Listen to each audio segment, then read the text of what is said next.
Good morning बच्चे। आज जैसे कि हम लोग हायर अलजेब्रा में क्वेश्चन पढ़े थे binomial theorem positive integers index, उसमें आपका एग्जांपल मतलब कहने का मतलब इसके एक्सरसाइज का जो 13वां चैप्टर है, इसके फर्स्ट चैप्टर में आप क्वेश्चन देखोगे तो सीधे से क्वेश्चन इस टाइप से दिया गया, एक्सपेंड द फॉलोइंग बायनॉमियल्स। एक बायनॉमियल दिया है, इसका एक्सपेंड करना। सिंपल तरीका है कि हम एक्सपेंड करने के लिए x-3 टू द पावर 5, आप वही फॉर्मूला का यूज करोगे। a माइनस बी पे पावर कितना है n। अगर या तो आप दूसरा फॉर्मूला जानते हो x प्लस a के बदले में x माइनस a पे पावर n है, लगाओ फॉर्मूला जो तुमको पता है x, या a में लगा दो a माइनस b पे पावर n। क्या होता फॉर्मूला बताओ? n c0 a पे पावर n b पे पावर 0, nc1 a पे पावर n माइनस 1 b पे पावर 1। ठीक है, चलेगा। नेक्स्ट टर्म क्या होगा? nc2 a पे पावर n माइनस 2 b पे पावर 2, सो ऑन। एक समय आएगा जो nc पे पावर n a पे पावर b 0 आ जाएगा, b पे पावर n। इसी तरह से आपको 5 टर्मों को एक्सपेंड करना। कितने टर्म है तुम्हारे पास? टोटल नंबर 5, यानी x माइनस 3 पे पावर 5 के लिए अगर करते हैं तो होगा nc0 मतलब 5 c0 x to the power 5 3 power 0। ठीक, nc1 मतलब माइनस नहीं दोगे, अंक में देते जाओगे अपने आप वो अंक। nc0 फर्स्ट टर्म पॉजिटिव है, सेकंड टर्म ऐसे भी ऑलरेडी क्या होगा? नेगेटिव। लेकिन तुम ऐसे नहीं करके अंक को रखे जाओ, अंत में अपने ही आ जाएगा। जैसे कि 5 दिया, c1 दिया, x पे पावर कितना देगा? 4, और y कितना है? a के बदले में माइनस 3 पे पावर कितना दे दो? 1। नेगेटिव आ ऐसे। नेक्स्ट टर्म आप क्या लिखोगे? 5c2 x पे पावर कितना? 3, तो माइनस 3 पावर कितना हो जाएगा? 2। फिर नेक्स्ट टर्म क्या लिखोगे? 5c3 x पे पावर कितना दोगे? 2, और y के बदले में कितना है? माइनस 3 पे पावर 2, 3। हाँ 3। उसके बाद क्या लोगे? 5c4 x का और माइनस 3 पे पावर 4, और लास्ट टर्म एक और जाएगा 5c5x और माइनस 3 पे power 0, x to the power 0, 5 3 to the power 5। ये करना है। अब सभी टर्म का एक्सपेंशन बगल से करके वैल्यू रख दोगे। ऐसे भी ऑलरेडी वैल्यू रखे हो तो 5c0 के एक्सपेंशन 1 होगा, x पे पावर 5 आने वाला। 5c1 के एक्सपेंशन करते हो तो देख लो क्या होगा? 5c1 है फैक्टोरियल 5/4 इनटू फैक्टोरियल 1। कहने का मतलब 5 आएगा। 5 और माइनस लगा हुआ है तो माइनस भी लगेगा। पास दिया है कितना होता है? माइनस 15x पे पावर 4। ठीक, उसके बाद 5c2 को तोड़ो तो 2 3, लेकिन 9 वहां से जो आएगा 10 आएगा, लेकिन माइनस 3 के स्क्वायर 9 से मल्टीप्लाई। फिर देख लो 5c2 है फैक्टोरियल 5 10 हो जाएगा, 2 हो जाएगा। 5 में से 2 गया 3, 5 का 5 है, 2 है और 3 है। 3 को 5 को 3 के पास लाके रोकोगे 10 हो जाएगा। इसको 3 3 कट जाएगा, 10 होगा। 20 का 10 वो पहले ही बताए थे, 9 से मल्टीप्लाई करोगे तो 10 नमा 90। फिर प्लस में होगा 90x का क्यूब ओनली। अब नेक्स्ट टर्म चलो 5c3 को तोड़ोगे तो क्या होने वाला? फैक्टोरियल 5 3 का होगा, यानी फैक्टोरियल 5 बटे 3 फिर कितना होगा? 10 होगा। 10 में 3 तिया 9 तिया 27, 27 धाइन के 270x का स्क्वायर होगा। फिर अगला टर्म जो होगा 5c4 का 5 होगा, क्योंकि फैक्टोरियल 5 बटे फैक्टोरियल 4 माइनस 5 होगा। लेकिन 3 तिया 9 तिया 27 तिया 81, 81 पंचे कितना होता? 245। 8 पंचे 40, 245। इसमें 245 x पे पावर अकेले 405, और लास्ट टर्म का केवल तो ये x पूरे 0 हो जाएगा, ये 1 रहेगा। 3 के पावर 3 तिया 9 तिया 27 तिया 81 तिया 200 405 81 तिया 8 24 24 40 245 245 होगा ना। वहां भी क्या होता? 3 पे पावर 5 टाइम है तुमको, तो 3 उसमें भी वही बात ना होगा जी। 3 पे पावर कितने टाइम था? 3 3 3 3 3 होती है 27 3 81 81 में 5 243 था 405 5 से और वहां पे तुमको केवल 81 ही है। 3 3 होती है 27 3 81 थी या 243 243 वही ना बोल रहे थे 243 बस first positive second negative positive negative positive negative वही टर्म आएगा। यही तुम्हारा आंसर है। इसी तरह से किसी भी नंबर का वैल्यू बैठाओगे बस फैक्टोरियल को लास्ट में कहीं तोड़ लो। देख लो कभी कभी वैसे नहीं पूछा जाता है कि तुमको तीसरा टर्म या x पे पावर 4 का कोएफिशिएंट कितना है तो -15 हो जाएगा। x पे पावर क्यूब का कोएफिशिएंट कितना होगा? 90 जो भी पूछे x का कोएफिशिएंट क्या है, कोई x पे पावर 0 का कोएफिशिएंट कितना है तो 243।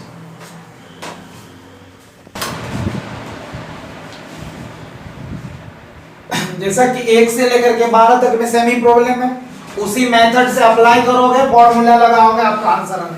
फिर पूछ रहा write down the simplify 4 term 6 term 10 term कोई भी टर्म अगर तोड़ने दे तो इस कंडीशन में आप सबसे पहले क्या करने वाले हो ताकि आसान हो। तो सबसे पहले ध्यान देने की बात है कि तुमको जो टर्म निकालना हो, जैसे कि 13 नंबर में द फोर्थ टर्म हो, कौन सा टर्म है? Fourth term. तो x माइनस 15 5 पे पावर कितना है? 13। x माइनस 5 पे पावर कितना है? 13। और पूछा जा रहा है कि सभी टर्म नहीं निकालोगे, केवल कौन टर्म निकालना है? t4। कौन सा टर्म निकालना है? t4। जाहिर सी बात है तुम एक चीज ध्यान से देखे होगे, t4 अगर हमको कोई निकालने देना तो हम क्या करते हैं? tr प्लस 1 लेते हैं। r का मान कितना है? तो t4 निकालोगे यानी कि 3 प्लस 1 ही निकालोगे तब ना होगा। यानी तुम जानते हो tr प्लस 1 का फॉर्मूला बताओ क्या होता है? tr NCR a power n minus r a पे power n minus r into b power r b पे पावर r। कब जब a और b के फॉर्म में हो तो NCR a पे पावर जितने पावर है क्योंकि दोनों जोड़ के n ही बचना चाहिए। बोलो r के बदले में 4 निकालना तो हम लिखेंगे t3 plus 1 t3 plus n का मान कितना है? 13 c r का मान कितना होने वाला है? 3 a का मान x के फॉर्म में x से 2x n minus r n का मान 13 r का मान 3 यानी 10 b का मान 3 यानी कि b माइनस के फॉर्म में था -5 r का मान कितना है? 3। सीधी सी बात है जब टर्म 14 टर्म है 13 नेगेटिव पावर है तो नेगेटिव में ही आंसर है। 13c3 को तोड़ दो आंसर आपका ये हो गया 13c3 5 का 5 गुना 5 गुना 5 125 यानी -125 13c3 x to the power 10 ये तुम्हारा कोएफिशिएंट हुआ। लेकिन अब करो क्या 13c3 को भी तोड़ के सम प्लस फॉर्म कर लो। बताओ क्या होगा? 13c3 का फैक्टोरियल यानी फैक्टोरियल 13 बटे 3 r into n minus r होता है ना इंटू फैक्टोरियल 386 13 को क्या लिखोगे? 13 गुना 12 गुना 11 गुना फैक्टोरियल 10 और उसके बाद क्या होने वाला? 3 गुना 2 गुने 1 और इंटू 10 का फैक्टोरियल। क्या यही करोगे ना? 10 10 को आप कटा दो 3 दूनी 6 6 दूनी 12 13 दूना 26 26 3 260 26 286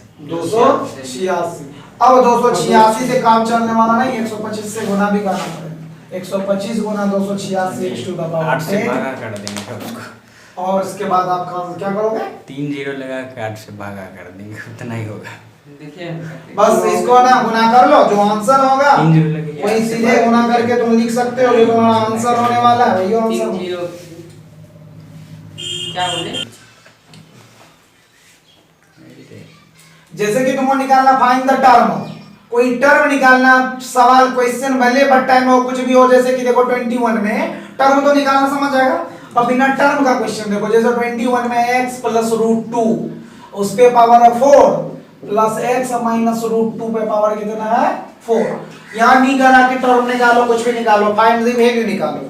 तो दो चीज ध्यान देने की बात है, एक बार होगा x प्लस a एक बार होगा x माइनस a और a इक्वल टू मान लो के बाद में √2 दिया होगा। a इक्वल टू कितना है?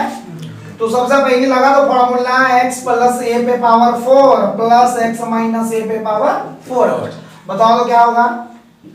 NC 0 x to the power 4 A power a 0 पे पावर 0 बोलो NC1 x पे पावर 3 a पे पावर 1 फिर बको NC2 2 x पे पावर 2 a पे पावर 2 फिर बको NC3 x पे पावर कितना होने वाला है 1 x पे क्या पावर होगा 1 होगा 1 x पे पावर 1 होगा तो a पे पावर कितना होने वाला है 3 और NC4 जाएगा तो x पे पावर कितना 0 NC4 x पे पावर 4 0 a पे पावर 4 सिमिलरली टर्म है केवल साइन को हमको दिमाग लगाना है कि एक पॉजिटिव होगा अगर उसको भी तोड़े तो क्या होगा plus NC0 x to the power 4 a to the power 0 होगा कि नहीं होगा फिर बोलो NC1 x पे पावर 3 a पे पावर 1 यानी कह दो माइनस NC1 x पे पावर 3a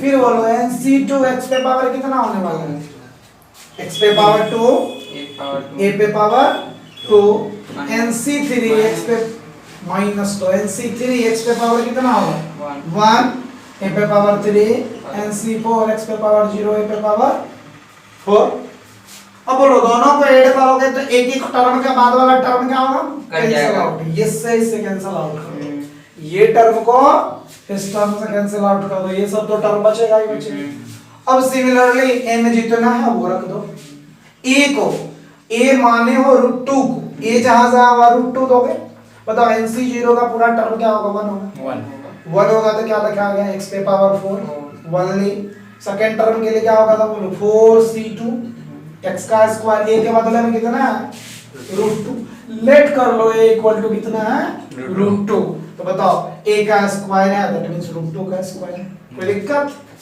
NC4 n के बदले 4c4 x का पावर क्या है 0 x पे पावर क्या है 0 मतलब 1 होता ना a के पावर a का मतलब कितना माने हो √2 पे पावर 4 सिमिलरली टर्म पीछे भी आएगा क्या होगा बताओ इसी में जोड़ दो x पे पावर 4 NC2 4c2 x का स्क्वायर x का a का स्क्वायर मतलब √2 का स्क्वायर समझ में आ रहा है यस नेक्स्ट टर्म को क्या होगा NC4 मतलब 4c4 x पे पावर कुछ नहीं a पे पावर 4 a का मान कितना √2 बस इसे कैलकुलेट कर दो करना कुछ नहीं है अब x पे पावर 4 तुम्हारे पास था 2 टाइम x पे पावर 4 तो कितना हो जाएगा 2 into x पे पावर 4 अब बोलो 4c2 को कैलकुलेट करता हूं तो इसे भी 2 ही हो 6 होगा 4c2 का 4c2 करके देखो फैक्टोरियल 4 बटे फैक्टोरियल 2 into 2 तो 4 गुना 3 गुनी 6 हो जाएगा इसका 4 गुना 3 गुना 2 होगा नहीं 4 गुना 3 हाँ आप ठीक है 1 2 दो कट कट जाएगा जाएगा 2 का फैक्टोरियल को काटो या वैसे 2 गुना 4 6 हुआ लेकिन नहीं क्योंकि इस पे पावर स्क्वायर के फॉर्म में दिया हुआ √2 √2 तो 6 12 हो जाए टोटल आपने ना पूछे स्क्वायर फिर नेक्स्ट टर्म बताओ क्या होगा 4c4 है फैक्टोरियल 4 बटे फैक्टोरियल 4 हम 4 0 मतलब 1 हो जाएगा इसका 1 होगा केवल इसका बोलो √2 का स्क्वायर कितना होगा 4 हो जाएगा 4 हो जाएगा नेक्स्ट टर्म में क्या होगा 4c4 x का ले स्क्वायर लिए वो वाला 4c2 इसका भी 12 हो जाएगा 12 x स्क्वायर होगा इसका भी फिर क्या होने वाला है 4 अब दो x पे पावर 4 है 12 x स्क्वायर 12 24 x का स्क्वायर 4 4 8 है या तो इंक्रीजिंग या तो डिक्रीजिंग में ही लिखा जाता मैक्सिमम पावर उससे कम इससे पावर बस ये हो तुम्हारा binomial expansion find the value कोई दिक्कत है दिक्कत है तो देखो अब तुम्हारा x plus root x square minus 1 to the power 6 x minus root x square minus 1 to the power 6 अब ये थोड़ा सा कॉम्प्लेक्स टर्म है तुम उसको a मान लो लेट इसको क्या मान लेने वाले हो a equal to root x square minus 1 to the power 6 यानी केवल a इसको माने हो सेमी टर्म अगर एक पॉजिटिव हो जाएगा दूसरा नेगेटिव में माइनस करके निकाल देंगे तो नो सबसे पहले तुम वैल्यू निकालने हो x प्लस a का पावर 6 का निकाल ठीक x प्लस a का निकल जाएगा तो x माइनस a का पावर 6 का वैल्यू हम निकाल सकते हैं तो बताओ वही जो फॉर्मूला होता है a प्लस b NC0 मतलब डायरेक्टली 6 C0 x पे पावर 6 a पे पावर 0 बोलो 6c1 x पे पावर 5 a पे पावर 1 1 फिर क्या होगा 6c2 6c1 x पे पावर 4 a पे पावर 2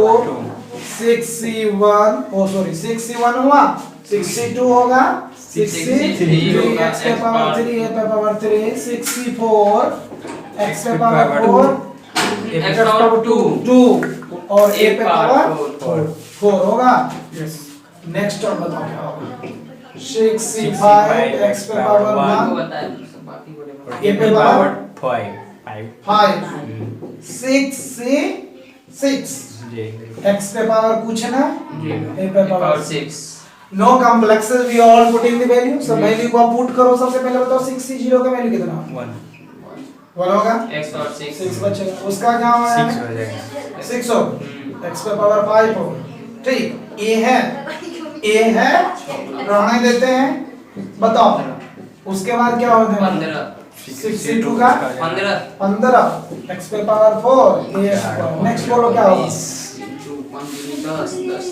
40 40 होगा 40 x पे पावर 3 a पे पावर 3 उसके बाद क्या होगा बोलो 64 के लिए 64 का लिए 15 हो तो यानी हो इसका जाएगा उसका 15 होगा सर जी 6 उसका 10 हो रहा है इसका 6c2 का 6 चौका 24 56 30 देखिए लो साल घड़ियाल फैक्टोरियल 6 बटे फैक्टोरियल 2 इनटू फैक्टोरियल 4 होगा 6 गुना 5 गुना फैक्टोरियल 4 4 और 2 4 का पावर 6 15 हो रहा है 15 के बाद ये 40 होगा कंफर्म है 6 गुना 5 गुना 4 3 कटेगा 5 3 2 5 3 15 30 120 में फिर 3 से होगा 40 40 ठीक है सर जी 40 उसके बाद वाला टर्म क्या होगा C4 का भी 15 ही होगा 64 15 ही होगा 15x स्क्वायर x पे पावर कितना 15x स्क्वायर a पे पावर कितना है 4 उसके बाद वाला टर्म का क्या होगा 6c5 का